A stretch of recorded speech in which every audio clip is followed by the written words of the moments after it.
Assalamualaikum warahmatullahi wabarakatuh. Perkenalkan, saya Kofifa Indah Puspita dari Pendidikan IPA Offering C 2018. Di sini saya akan menjelaskan proposal skripsi yang telah saya buat. Untuk judul proposal skripsi saya itu pengembangan media pembelajaran berbasis web dengan metode pembelajaran edutainment pada materi sistem pernapasan manusia siswa SMP kelas 8. Untuk bab dari proposal skripsi saya yang pertama ada bab 1 pendahuluan, kemudian ada bab 2 kajian pustaka, dan bab ketiga yaitu metode penelitian. Untuk yang pertama yaitu bab 1 pendahuluan. Di sini yaitu latar belakang masalah. Pembelajaran IPA di sekolah menengah bertujuan untuk mengembangkan kemampuan proses ilmiah dan mendorong pemahaman konsep dan mengembangkan sikap positif terhadap ilmu pengetahuan. Surjono 2012. Kemudian media pembelajaran berbasis web atau e-learning sangat populer karena efektivitas dan fleksibilitasnya merupakan cara penyampaian materi pembelajaran melalui internet sehingga dapat diakses kapanpun dan dimanapun. Surjono 2013. Metode pembelajaran edutainment ini akan membuat peserta didik tidak tertekan dan bebas untuk bergerak serta jauh dari kejenuhan ataupun kebosanan. Wahyuni 2011.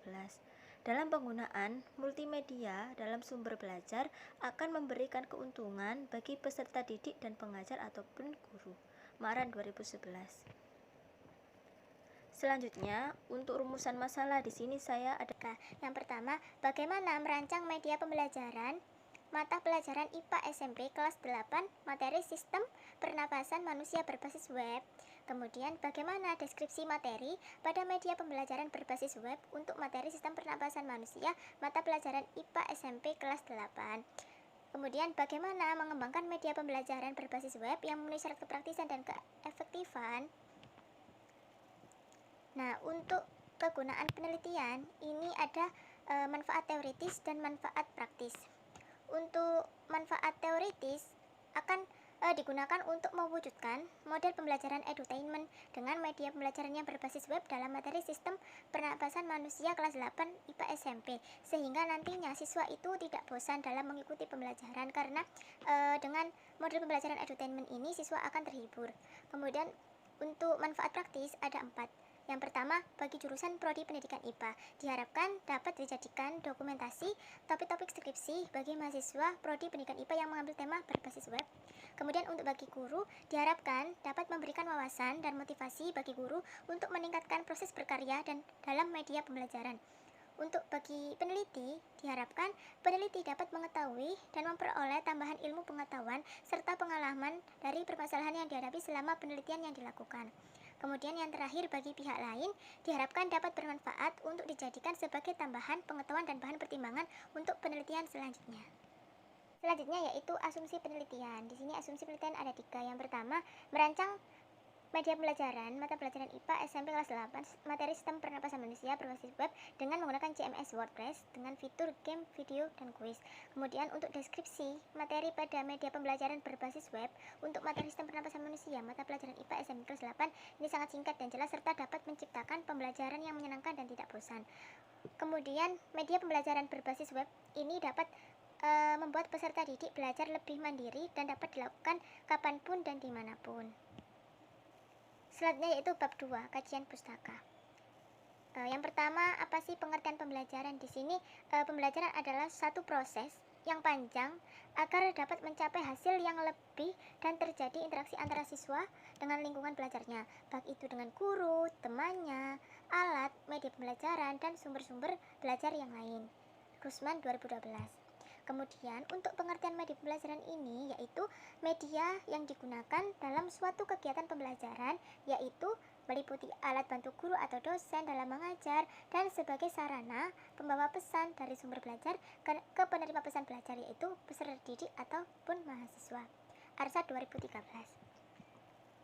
Selanjutnya, apa sih manfaat media pembelajaran? Di sini manfaat media pembelajaran menurut Azhar 2017 ada 4. Yang pertama, kegiatan pembelajaran akan lebih menarik. Kemudian bahan untuk pengajaran akan lebih jelas maknanya. Dan metode dalam kegiatan belajar mengajar ini akan lebih bervariasi dan lebih kreatif. Yang terakhir, peserta didik lebih banyak melakukan kegiatan belajar karena nantinya dengan media pembelajaran ini peserta didik akan melakukan pengamatan, kemudian observasi dan lainnya. Selanjutnya, untuk pengertian edutainment sendiri yaitu metode pembelajaran yang dapat membuat peserta didik tidak tertekan dan bebas untuk bergerak serta jauh dari kejenuhan ataupun kebosanan. Wahyuni 2011. Proses pembelajaran dengan metode edutainment berlangsung tanpa menggunakan langkah-langkah, tetapi hanya menggunakan strategi untuk membuat peserta didik belajar dengan lebih mudah dan bahkan dapat mengubah sikap negatifnya dalam belajar. Selanjutnya yaitu pengertian web. Web adalah kumpulan dari halaman-halaman situs yang biasanya bertempat dalam suatu domain atau subdomain yang berada di dalam World Wide Web (WWW) di internet. Gunawan 2010. Masing-masing dari halaman web ini disebut dengan web page. Untuk web ini dapat diakses secara online oleh siapapun melalui jaringan internet. Kemudian untuk CMS adalah sebuah aplikasi web atau software web yang bertujuan untuk memudahkan dalam pengelolaan konten dalam sebuah web, seperti halnya upload, edit, dan menambahkan yang lainnya. Kemudian untuk WordPress adalah software content management system atau CMS yang biasanya digunakan sebagai mesin blog engine dan manajemen website. Darmawan 2016. Kelebihan WordPress Darmawan 2016, yang pertama tidak perlu membangun web dari nol sehingga menghemat waktu dan tenaga, kemudian dapat dimodifikasi secara bebas tanpa batas sesuai kebutuhan dari pemilik website, banyak tema yang tersedia, proses belajar sangat mudah, terus dikembangkan dan diperbarui oleh jutaan programmer yang ada di dunia, dan ini memiliki komunitas pengguna paling besar. Selanjutnya yaitu efektivitas, kepraktisan, dan model ADI. Efektivitas ini yaitu keterkaitan antara tujuan dengan hasil yang dinyatakan dan menunjukkan kesesuaian antara tujuan yang dinyatakan dengan hasil yang dicapai. Supardi 2013.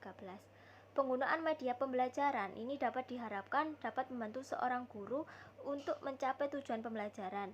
Media yang efektif yaitu media yang dapat membantu pemahaman peserta didik pada materi-materi pembelajaran sehingga dapat mencapai tujuan pembelajaran. Untuk kepraktisan, yaitu dalam media pembelajaran ini sangat penting diketahui karena salah satu syarat media pembelajaran yaitu mudah untuk digunakan oleh pengguna. Saputra 2011. Untuk model pengembangan ADI yaitu model pengembangan yang digunakan dalam penelitian pengembangan media pembelajaran. Bab 3 yaitu metode penelitian.